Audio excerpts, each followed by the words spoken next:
टॉरिसेलीज theorem. तो देखिए यहाँ पर जो स्टेटमेंट है वो थोड़ा सा मतलब लैंग्वेज जार्गन है, आप चिंता मत करिए, पहले हम लोग समझ लेते हैं। टॉरिसेली थ्योरम में क्या होता है, एक बर्तन लेते हैं बड़ा सा, उसमें कहीं पे भी छेद कर देते हैं, छेद करके पानी गिराते हैं। पानी गिराएंगे तो जो जिस वेलोसिटी से यहां पे पानी निकलेगा,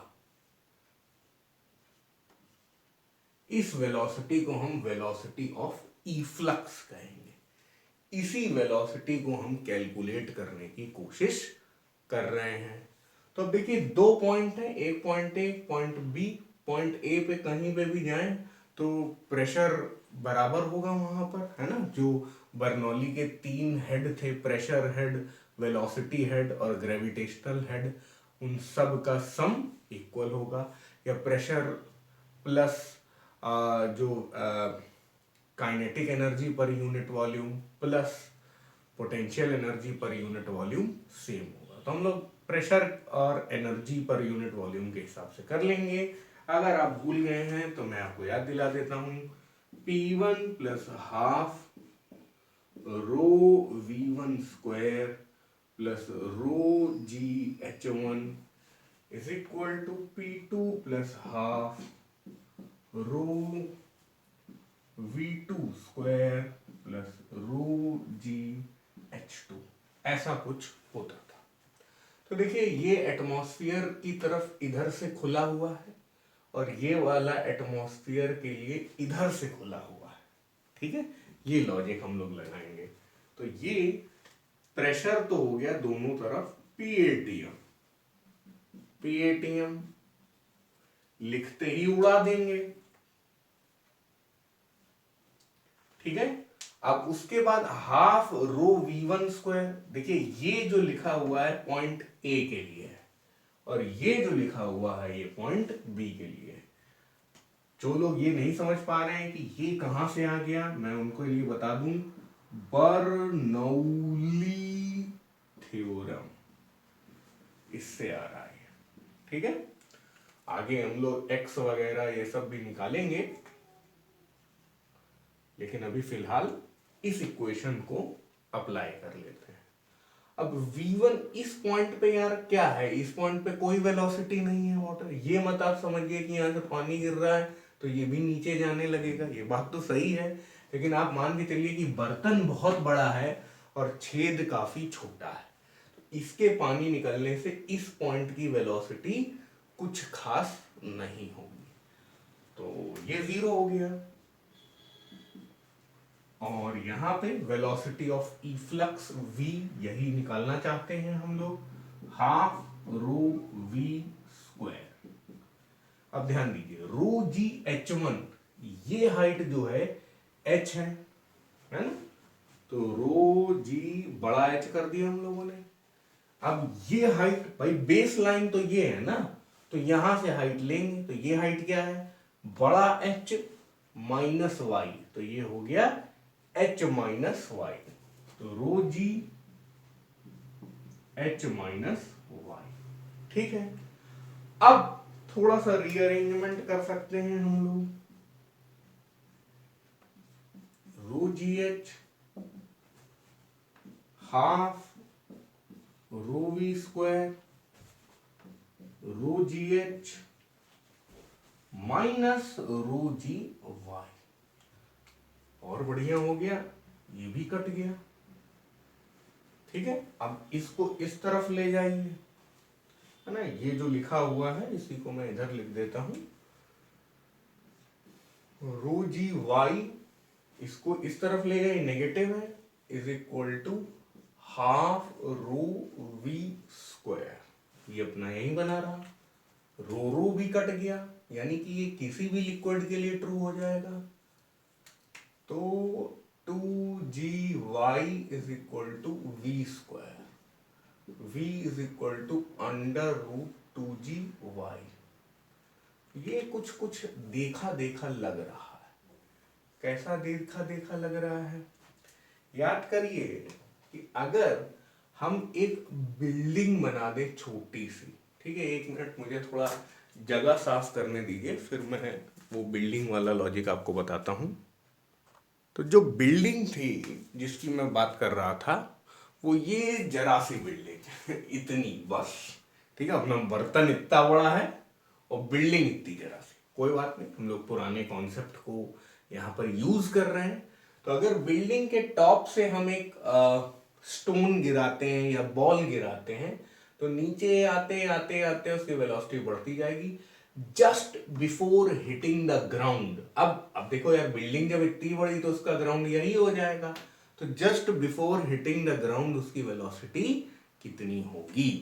तो इसको एक तो law of conservation of energy से लगाया जा सकता है, या थर्ड इक्वेशन ऑफ मोशन से लगाया जा सकता है। मैं थर्ड इक्वेशन ऑफ मोशन लगा रहा हूं। देखिए क्या होता है, v square is equal to u square plus 2as।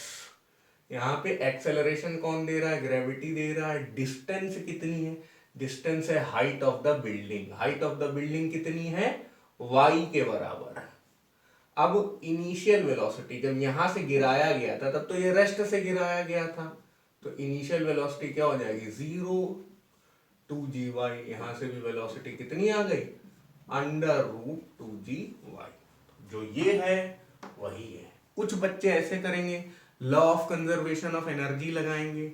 मान लीजिए मास यहां पे है बॉल का, तो mgh यहाँ पे केवल पोटेंशियल एनर्जी है, नीचे आ गए तो केवल काइनेटिक एनर्जी है, हाफ mv²। तो तब भी वही आ गया। देखो v is equal to √2 g y। अच्छा mgh था तो mgy लिख लेते हैं। यहाँ पे हाइट हम लोग बेस से y ले रहे हैं। तो अब हम अपना टॉरिसेली थ्योरम पढ़ते हैं। क्या कह रहा? The speed of efflux of a liquid from an orifice, orifice बोले तो छेद, is equal to that of a body falling freely through a distance equal to the total head of the liquid at the orifice। total head of the liquid at the orifice कैसे निकालेंगे? मतलब ये जो height difference है, इस height difference की वजह से जो वेलोसिटी है वो वही वेलोसिटी होगी जो किसी इस हाइट से नीचे आने पर वेलोसिटी जनरेट होगी। मतलब आप इसे ये समझ सकते हैं कि एक वाटर मॉलिक्यूल जो ए पोजीशन पे था, वो नीचे आते आते आते आते इधर आता, अगर फ्री फॉल होता हवा में, तब उसकी जो वेलोसिटी होती वही वेलोसिटी इस बी वाले वाटर मॉलिक्यूल की होगी जो इफ्लक्स करके बाहर आया जा रहा है। ठीक है, तो v is equal to √2 g y आपके लिए कोई नया फॉर्मूला नहीं था। बर्नौलीज थ्योरम की मदद से हमने टॉरिसेलीज थ्योरम प्रूव कर लिया। टी में अगर पॉइंट B से C तक आ रहा है तो कितनी यात्रा में उसे टाइम कितना लगा? चलो देखते हैं। यहां सिर्फ हॉरिजॉन्टल वेलोसिटी या वर्टिकल वेलोसिटी नीचे की तरफ या ऊपर की तरफ तो है नहीं, तो हम वर्टिकल वेलोसिटी 0 मानकर हम लोग देखें कि ये जो डिस्टेंस है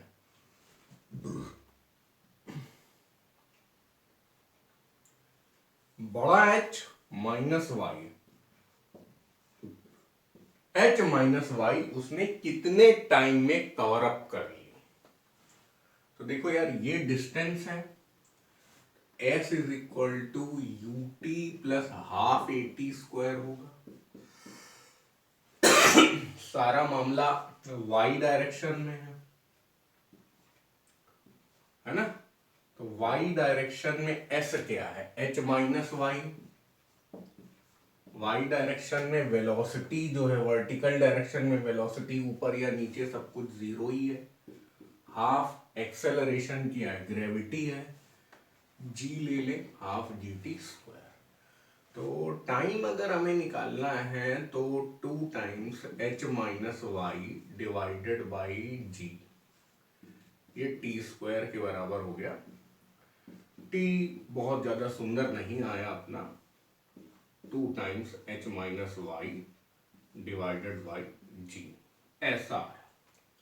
बट फिर भी कुछ तो रिजल्ट है, कोई काम तो दे सकता है। इसलिए बक्सा नहीं, बादल, इसको हम लोग टाइम ऑफ फ्लाइट बोल सकते हैं।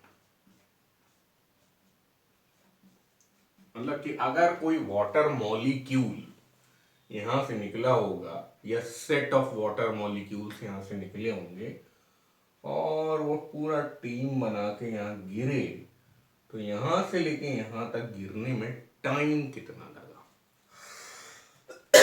So this is time of flight of one water molecule और मेनी वाटर मॉलिक्यूल्स। अब ये टाइम ऑफ फ्लाइट है और ये जो है वो हॉरिजॉन्टल वेलोसिटी है। तो प्रोजेक्टाइल वाला ज्ञान है ना, ये अब आप मैच कर सकते हैं कि यार ये प्रोजेक्टाइल जैसा है, जैसे कि अपन बिल्डिंग के टॉप से एक हॉरिजॉन्टली पत्थर फेंकते थे, तो ये हो गया टाइम ऑफ फ्लाइट। और हम लोग रेंज में भी इंटरेस्टेड रहते थे, तो ये एक्स हम लोग को कैलकुलेट करना चाहिए। तो टाइम लगा यहां से यहां तक आने में, उतना ही टाइम लगेगा यहां से लेके यहां तक आने में, उतना ही टाइम लगेगा यहां से लेके यहां तक आने में। ये मैंने क्यों बोला, ताकि हम लोग x को मैच करें। जितने टाइम में उसने h-y डिस्टेंस ट्रेवल की होगी, इतने टाइम में उतने ही टाइम में वो x डिस्टेंस ट्रेवल करेगी। तो बस कोई दिक्कत नहीं है। ये किसमें है, वर्टिकल डायरेक्शन में, वर्टिकल डायरेक्शन में, y डायरेक्शन में। अभी अपन एक और इक्वेशन बना लेते हैं, वो बहुत आसान होगी। S x is equal to v x into t. अब अगर यार आपको समझ में नहीं आ रहा है तो ये वही है, displacement is equal to velocity multiplied by time, क्योंकि यहां कोई एक्सेलरेशन नहीं है। तो वही है, velocity is equal to displacement upon time, कोई नई चीज नहीं है। एक्स डायरेक्शन में डिस्प्लेसमेंट हमने माना कितना है, एक्स। वेलोसिटी हम लोग टॉरिसेली थ्योरम से ला चुके हैं, √2GY। टाइम अभी अभी हम लोग कैलकुलेट करे हैं, √2 times h-y divided by g। √g यहां से कट सकता है, कट गया। अब 2 इंटू 2 4 हो जाएगा, तो √2 बना लेगा, चाहे जैसे समझे, y और h-y। ये भी बहुत सुंदर नहीं आया but still this is the formula of range. और y है h-h नहीं, h-y। अच्छा, बुक जो आपके पास है वहां पे ये बड़ा h दिया है, ये छोटा h दिया है। मैंने बस छोटे h को y से रिप्लेस कर दिया ताकि h और h में कंफ्यूजन ना हो। ठीक है, ये तो x और y का रिलेशनशिप ये आ गया। अब देखिए यार, हमारे पास चॉइस है कि हम छेद कहीं भी बना लें, है ना। तो जैसे जैसे ये ऊपर नीचे जाएगा वैसे वैसे y की वैल्यू चेंज होगी। तो उस y में अब हम खेलेंगे। जब हम लोग ने रेंज x निकाल ली है तो हम उसमें भी इंटरेस्टेड रहेंगे कि भाई मैक्सिमम रेंज कब आएगी। नहीं होता था जब बोलते थे कि 45 डिग्री में फेंका जाएगा तो मैक्सिमम रेंज आएगी। अब हम लोग ये सोच रहे हैं कि छेद हम कहां पे बनाएं जिससे कि मैक्सिमम रेंज आए। चलो देखते हैं एक्स मैक्सिमम कब होगा, जब ये अंडर रूट के अंदर की चीज मैक्सिमम होगी, है ना। तो थोड़ा सा मतलब कैलकुलस को मिनिमाइज करने के लिए, मतलब कैलकुलस की कैलकुलेशंस को मिनिमाइज करने के लिए हम पूरा अंडर रूट वाला नहीं मैक्सिमाइज कर रहे हैं। हम बोल रहे हैं x is maximum when y into h-y is maximum. ठीक है, तो अब d बाई dy, मतलब कभी भी किसी चीज को मैक्सिमाइज करते हैं या मिनिमाइज करते हैं तो उसका डिफरेंशिएशन ले लेते हैं, और वो डिफरेंशिएशन 0 होना चाहिए। याद रखिएगा, एट मैक्सिमा और at minima the differentiation of something is 0। और समथिंग कैसे? Differentiation with respect to the factor which is changing. ध्यान से सुनिएगा, बार बार पीछे वीडियो करके समझिएगा अगर आप डिफरेंशिएशन नहीं जानते। कौन सा फैक्टर चेंज हो रहा है? यार हम छेद अलग अलग जगह बनाकर देख रहे हो, ऊपर छेद बना रहे हैं तो हो सकता है ऐसे गिर जाए, नीचे छेद बना रहे हैं तो हो सकता है ऐसे गिर जाए। भाई कहां पे छेद बनाए, y की क्या वैल्यू हो जिससे x जो है मैक्सिमम वैल्यू ले ले, ये करना चाहते हैं हम। तो जब x मैक्सिमम होगा तब ये भी मैक्सिमम होगा, तो हम इसी को मैक्सिमम करने के लिए इसी का डिफरेंशिएशन कर ही दे रहे हैं। बस फिर क्या, dy dy of hy minus y square, ये 0 होना चाहिए। अब डिफरेंशिएशन करिए y के रिस्पेक्ट में, तो h तो कांस्टेंट है, तो h कैसा हो जाए, h तो वैसे ही रहेगा, इसके अंदर डिफरेंशिएशन कर लें, h into d by d y of y minus d by d y of y square, ये 0 होना चाहिए। मतलब यार मैं ज्यादा ही स्टेप लिख रहा हूं, काफी बच्चे ऐसे ही कर लेंगे। तो डिफरेंशिएशन ऑफ y क्या हो जाएगा, 1 हो जाएगा। डिफरेंशिएशन ऑफ वाई स्क्वायर क्या हो जाएगा, 2y हो जाएगा। तो 2y is equal to h, यानी y is equal to h divided by 2। तो कितने हाइट पर हम रखें अपना ओरिफिस जिससे कि x मैक्सिमम हो? हम लोग हाइट जो है, height of the water level के आधे पे रखेंगे तो हमारा जो रेंज है वो मैक्सिमम होगी। तो इसको भी नोट कर लीजिए, फिर मैं थोड़ा डायग्राम में इंप्रूवमेंट करूंगा। तो x is maximum when y is equal to h by 2। ये तब मैक्सिमम होगा जब इस y के अंदर हम h बाई 2 डाल देंगे। चलो डालते हैं। x मैक्स अब फॉर्मूला हो जाएगा, 2 तो वैसा ही रहेगा, y की जगह हम लोग h बाई 2 डाल देंगे। तो ये y है, h बाई 2 डालो, ये h है, h ही रहने दो, ये y है, h बाई 2 डालो। ठीक है, तो x मैक्स कितना हो जाएगा, 2 टाइम्स, देखो यार h बाई 2 ये है और ये भी h बाई 2 है ना। तो ये कितना हो गया, h स्क्वायर डिवाइडेड बाई 4। तो ये तो यार अगर ध्यान से देखो तो ये h के ही बराबर आ गया। Under root h square h हो जाएगा, डिवाइडेड बाई अंडर रूट 4 होगा, अंडर रूट 4 2 को खा जाएगा। तो x मैक्स अपना क्या आ जाएगा, h आ जाएगा। कितनी मजेदार बात है कि जब हम बीच में रखेंगे तो जितनी हाइट ये होगी उतनी ही लेंथ ये होगी। अब एक काम और कर लिया जाए, यहां पर देखिए, अगर हम लोग x को कैलकुलेट कर रहे हैं तो ये तो पक्का है कि मैक्सिमम x तब होगा जब y is equal to h by 2 होगा, यानी कि इस हाइट के आधे पे अगर हम छेद कर दें तो जो धार जाएगी वो सबसे लंबी जाएगी।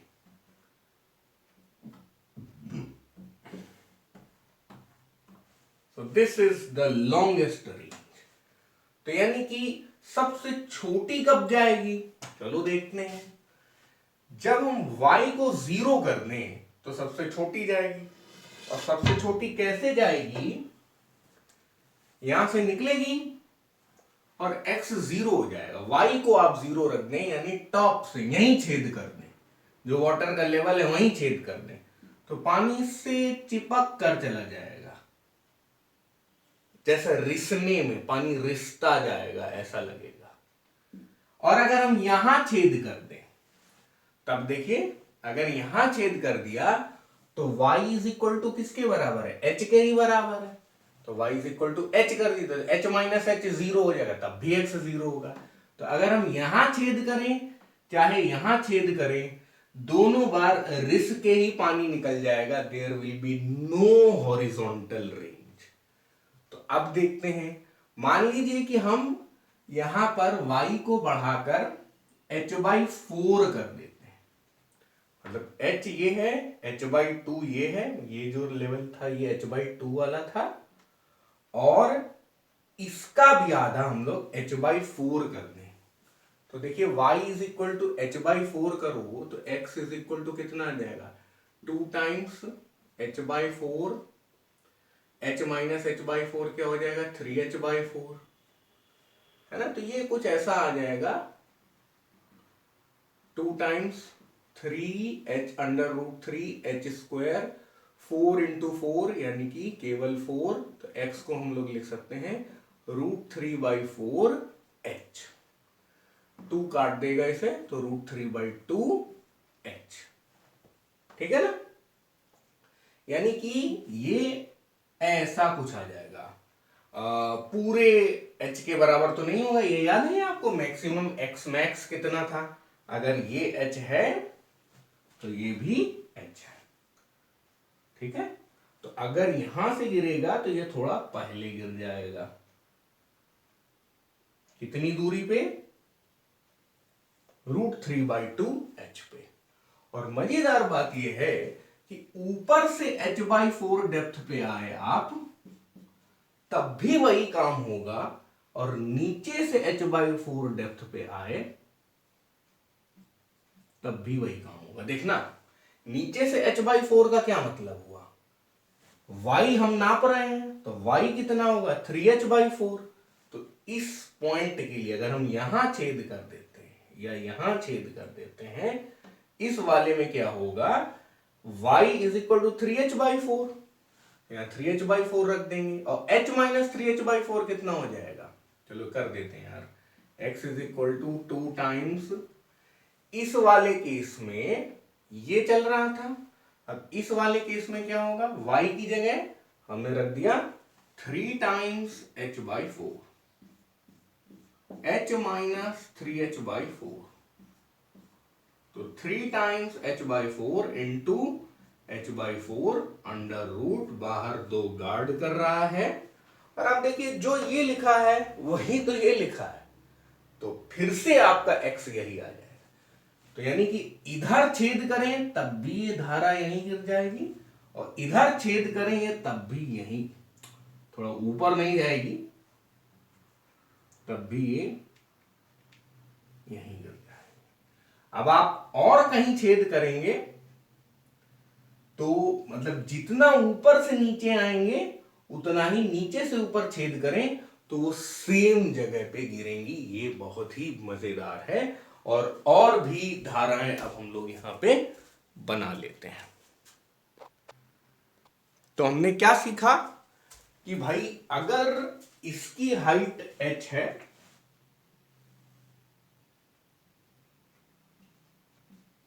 तो बीच में छेद कर देना, जितना बड़ा ये होगा उतना ही बड़ा धारा की रेंज होगी, और इधर छेद कर दो चाहे इधर छेद कर दो, आपका पानी रिस के ऐसे चला जाएगा या यहीं निकल जाएगा। It will not be able to leave the wall of the vessel, है ना। जो भी यहां पे ये बर्तन रखा हुआ है इसकी दीवार को छोड़ भी नहीं पाएगा अगर आप टॉप पे या बॉटम में छेद कर लेते। फिर आप जितना यहां चले उतना ही यहां चले तो ये दोनों सेम दूरी पे गिर जाएंगे। फिर आप जितना यहां चलें उतना ही यहां चलें तो ये दोनों भी सेम दूरी पे गिर जाएंगे।